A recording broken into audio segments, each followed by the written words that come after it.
Matagal ng kalbaryo ng publiko ang mabigat na daloy ng traffic. Sakit sa ulo rin ng mga pasahero ang mahabang pila. Siksikan at kakulangan ng pampublikong sasakyan. Maliban sa mga bus at jeep, mga tren o railway project ang solusyon ng gobyerno para maibsan ang traffic at magkaroon ng epektibo at abot kayang public transportation.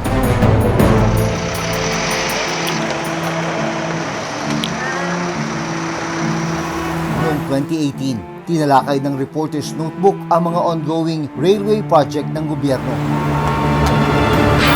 Makalipas ang halos 6 na taon, ano na ang nangyari sa mga ibinidang proyekto?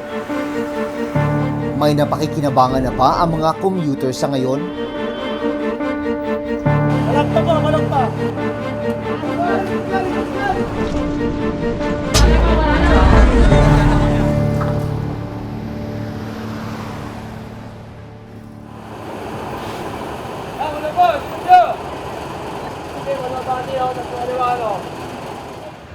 Alas 6:30 na ng gabi, ito yung oras kung kailan buhos talaga yung mga pasahero pauwi ng kanilang bahay.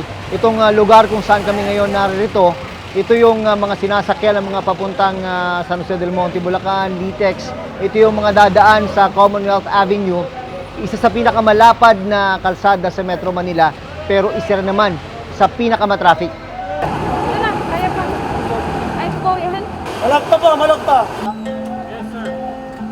Mula Nia Road sa Quezon City, sumakay kami ng bus na biyaheng tungko sa San Jose del Monte, Bulacan. Dito, nakakwentuhan ko ang ilang pasahero. Gano'n nyo na ba katagal ginagawa itong ganitong araw-araw na commute? Ay, matagal na po. Almost 35 years na. 35 years na. May nagbago po ba? Ha? May nagbago? Wala, mas lalo pong mahirap.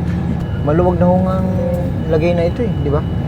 Oo, pag hindi rasawa, Pero maya-maya, pwede mapuno pa ito. siksik yan.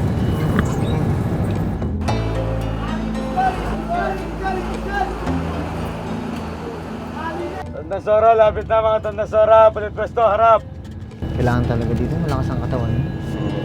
Iisipin mo, may kaluwagan na nga sa lagay na yan eh. Dalawa, ano yan sir, palikuran. Ang pagpuno talaga. Punong-puno. Mm.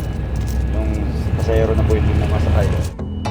Si Via Rose Monterola, bit-bit ang kanyang 10 buwang gulang na sanggol. Pauwi sila sa Caloocan mula Cavite. Nakailan sakay ka na mula Cavite? Hindi mo. Pagdating nyo dun sa bagong silang, tingnan mo ano oras na.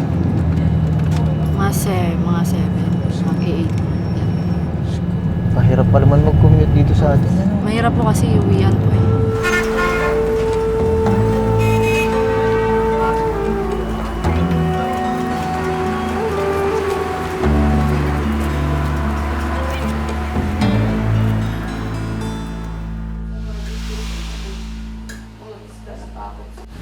Kalbaryo rin para kay Justin Andre Mayer ang araw-araw na pakipagbuno sa traffic. Pagpatak ng alas 7 ng umaga, nagpaalam na si Justin sa kanyang asawa at 2 anak. Bye-bye! Mula Bulacan, papasok siya sa trabaho sa Pasay City. Nagtatrabaho si Justin bilang isang call center agent. Ang shift ko po is 10 a.m. So, kailangan po 7 makaalis na ako dito para makaabot ako on time sa trabaho. Nagdadagdag ako ng parang konting oras pa para makompensate kung sakaling magkaroon ng delay sa biyahe. Ito yung unang biyahe ko. Galing sa barangay namin, papuntang highway, tricycle.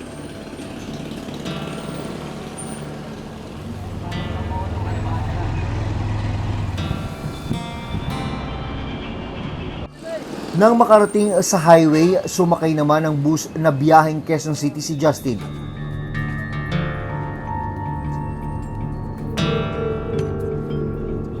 Sa araw-araw na pagbiyahe ni Justin, nadadaanan niya ang ongoing construction ng Metro Rail Transit Line 7 o MRT 7. Paniguradong malaking tulong po para sa mamamayan na manggagaling pa sa malalayong lugar katulad nitong Bulacan para makapasok lang sa may NCR or sa may Maynila or sa Pasay katulad ko. Makakatipid po tayo sa pamasahe at oras. Taong 2016 nang simula ng Department of Transportation o DOTR ang pagtatayo ng MRT-7. May haba itong 24 na kilometro at magkakaroon ng 14 na istasyon mula Quezon City hanggang San Jose del Monte, Bulacan. Mula sa biyaheng 2 hanggang 3 oras, mapapabilis daw ng MRT-7 ang travel time mula Quezon City hanggang San Jose del Monte sa 35 minuto. Sa dokumentong ibinigay ng DOTR sa Reporter's Notebook, nakasaad na nasa mahigit 62 billion pesos ang total cost ng proyekto. Nagmula ang pondo sa ilalim ng PPP o Public-Private Partnership. 2018 nung unang talakayin ng Reporter's Notebook ang mga railway project ng gobyerno sa ilalim ng Build program kasama na ang MRT-7. Noong mga panahong yon, 2019 ang nakasaad na completion date at 2020 naman ang tinarget na maging operational ang MRT-7.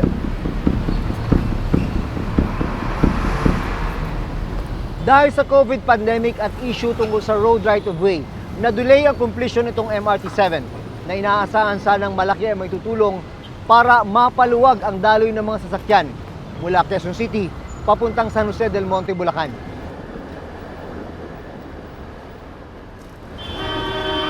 Kailangan ang road right-of-way kapag ang proyekto ng gobyerno ay dadaan sa pribadong lupa. Noong una, isang lupa sa San Jose del Monte, Bulacan ang pinlano sanang bilhin ng gobyerno para gawing depot o paradahan ng mga bago ng MRT-7. Pero hindi nagkasundo sa presyo ang dalawang panig, kaya kinailangan maghanap ng ibang property para sa depot. As of July 2024, nasa 71.67% na ang construction progress ng MRT-7. Inaasahang nasa 800,000 pasahero araw-araw ang makikinabang sa proyekto. 2025, target itong maging operational. Out of the 14, MRT-7 is hoping to operate 12 stations. With MRT-7 is targeting partial operations by the end of next year.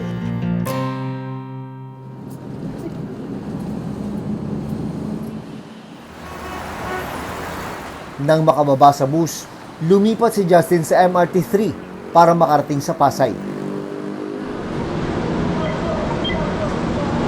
So, hintayin na lang po natin yung susunod na train. Ito na po yung train natin. Pakidiretso lang po sa akin ng bahagi ng train. Pakidiretso lang po.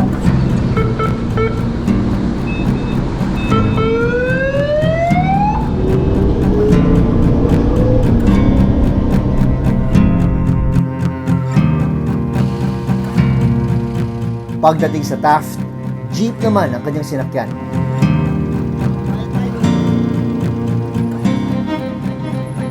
Baedo.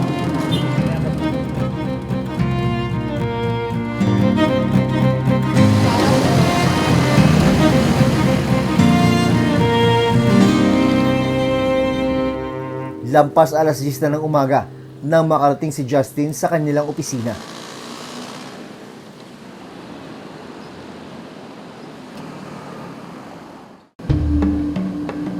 Alas 8 kinagabihan, muling bibiyahe si Justin pauwi sa Bulacan.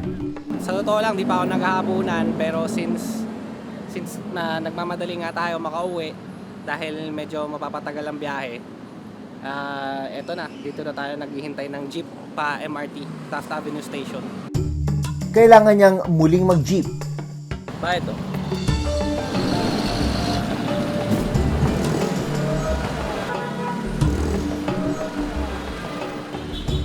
At sumakay ng MRT-3 sa EDSA para makarating sa Quezon City.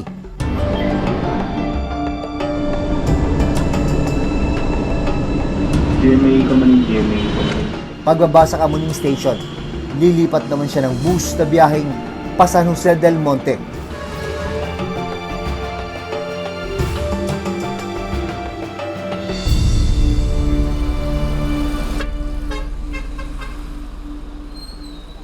Pagbaba malapit sa kanilang lugar, bumili si Justin ng ulam. Since nakausap ko yung asawa ko, nasabihan niya ako habang nasa biyahe na hindi na siya nakaluto. So, medyo alanganin na rin tayo sa oras since naalanganin yung biyahe. So, nag-decide na lang ako na bumili ng ulam sa may kanto.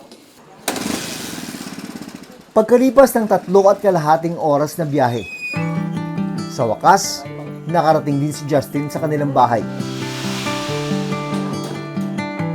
Swerte na raw yung ganitong pagkakataon na inabutan pa niyang gising ang kanyang mag-iina.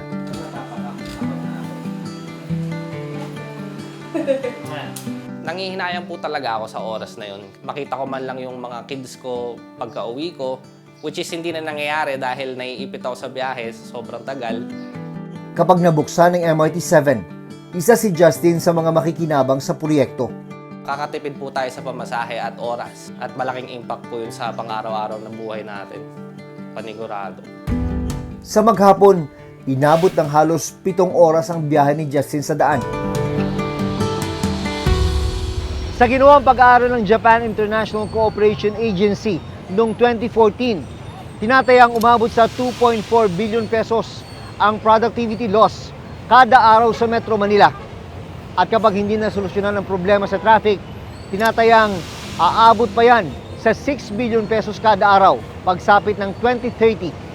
Sabi ni DOTR Undersecretary for Railways Jeremy Regino, sa kasalukuyan, nasa 13 railway project ang tinututukan ng ahensya. Bukod sa MRT-7, kasama sa listahan ang LRT Line 1 Cavite Extension. May project cost ito na nasa mahigit 77 billion pesos sa ilalim ng PPP o Public-Private Partnership, Official Development Assistance ng Japan International Cooperation Agency o JICA at pondo ng gobyerno. May haba itong 11.7 kilometers. Natatakbo mula Baclaran hanggang Bacoor, Cavite. Nung una namin itong bisitahin noong 2018, nasa pre-construction phase ang proyekto at plano sanang simulan ang partial operations noong 2021. Pero dahil sa pandemya, nagkaroon din ng delay sa proyekto.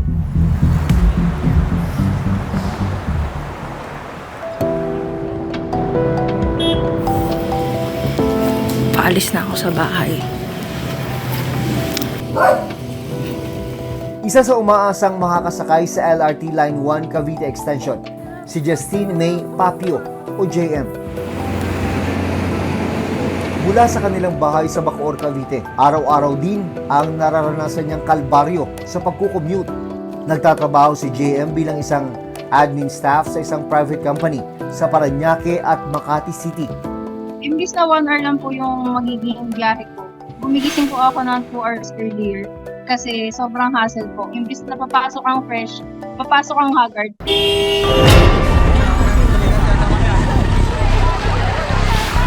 Araw-araw, sabi ni JM, pahirap sa kanya ang pakikipagsiksikan sa ibang mga pasahero at kakulangan ng pampublikong sasakyan. Coming from Cavite, sobrang limited po ng transportation na papunta sa workplace. Hindi rin po sure yung 2 hours na yon na sure na makakasakay agad ganun kasi minsan po standing talaga. Magtitiis ka po talaga na nakasandal ka na sa pinto ng bus para lang makapasok ka on time. Sabi ni JM, dahil sa siksikan, naranasan na niyang madukutan. Na-take advantage nung mandurukot yung situation na sobrang sikip. Ang dapat na 1 oras lang na biyahe, karaniwang doble o triple ang inaabot kapag rush hour. If nagmakati ako, I guess, aabot ako ng 3 hours since 3 palipat-lipat na sa kayo. Ito, papuntang airport na to siya dito. Nitong July 2024, nasa 74% ang construction progress ng LRT Line 1 Cavite Extension ayon sa DOTR. Ito naman yun sa Roas Boulevard. Kitang-kita mo yung daanan ng train dito. Halos naka-ready na. Meron ng mga railings. By the end of this year, bubuksan na natin ang 5 stasyon sa Parañaque. That will be operational. Kabilang sa tinatawag na Railway Renaissance ng gobyerno, ang rehabilitasyon at maintenance ng MRT-3. Ito ang tren na bumibiyahe mula Taft, Pasay hanggang North Avenue, Quezon City. Taong 1999 nang maging fully operational ang MRT-3. We can already see the progress and development the improvement of our train system in the MRT3 line. There are less glitches. Pero ang maituturing na isa sa pinakamalaking railway project ng gobyerno, ang Metro Manila Subway Project. Ito ang kauna-unahang subway o underground railway sa bansa na tinawag ding Project of the Century. 33 kilometers ang railway system at magkakaroon ng 17 istasyon mula Valenzuela City hanggang Parañaque City. Nasa 488 billion pesos ang inilaang pondo sa proyekto na magmumula mula rin sa Official Development Assistance ng JICA.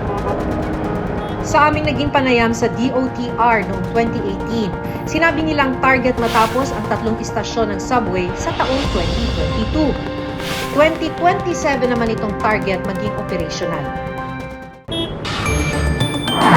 Pero dahil sa delay bunsod ng pandemya, binago ang target operational date at ginawang 2031.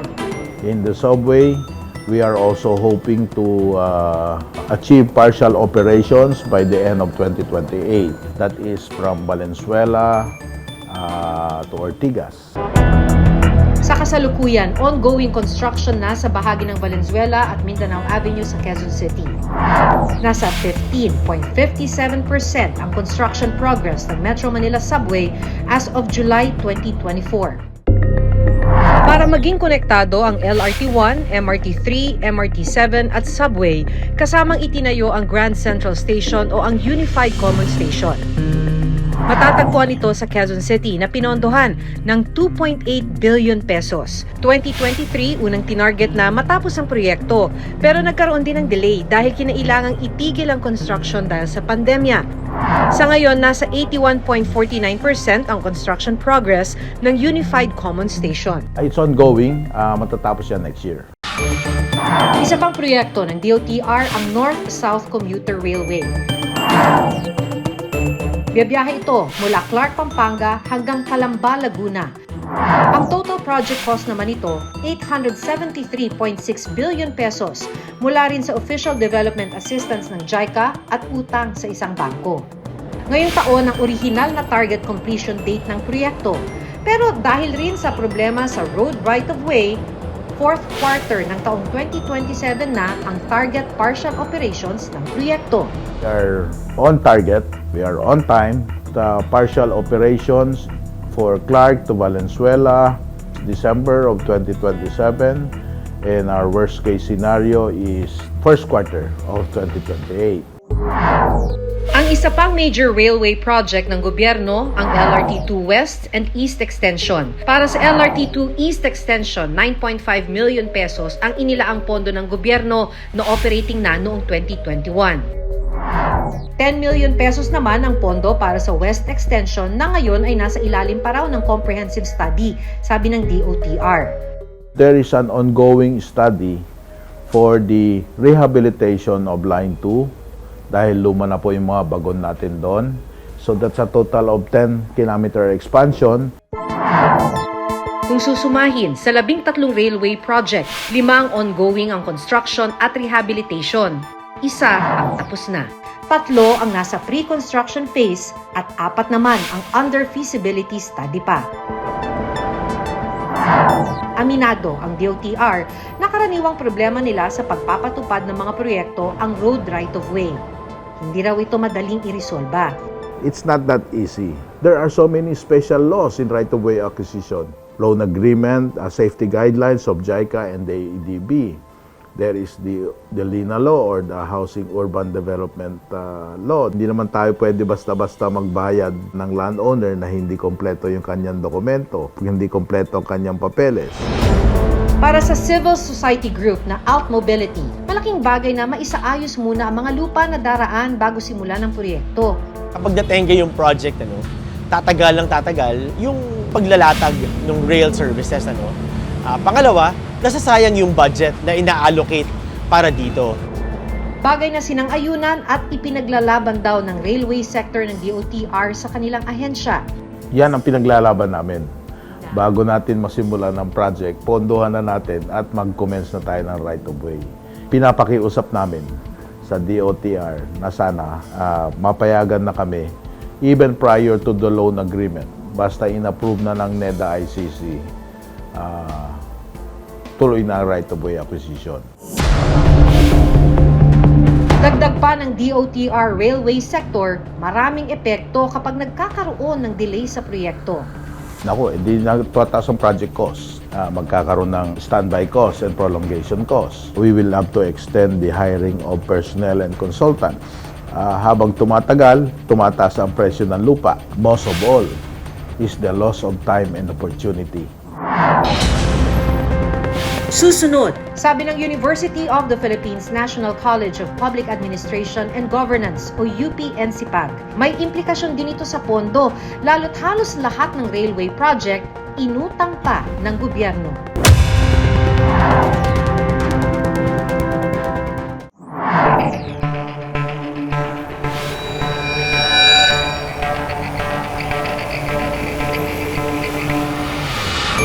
Sabi ng University of the Philippines National College of Public Administration and Governance o UP-NCPAG, may implikasyon din ito sa pondo, lalo't halos lahat ng railway project inutang pa ng gobyerno.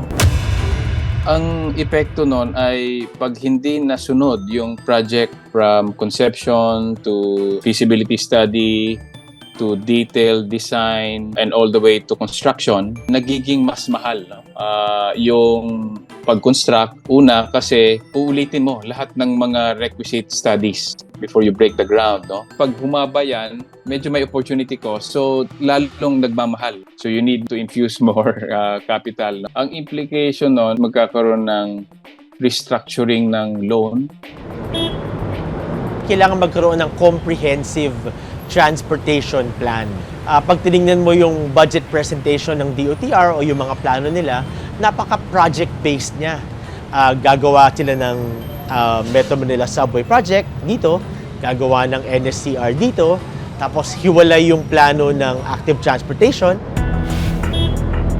Ginagawa ho namin ang lahat na matapos ito at the soonest possible time para maibigay po natin ang maginhawa, komportable, environment-friendly at affordable na pangmasahe sa ating mga kababayan.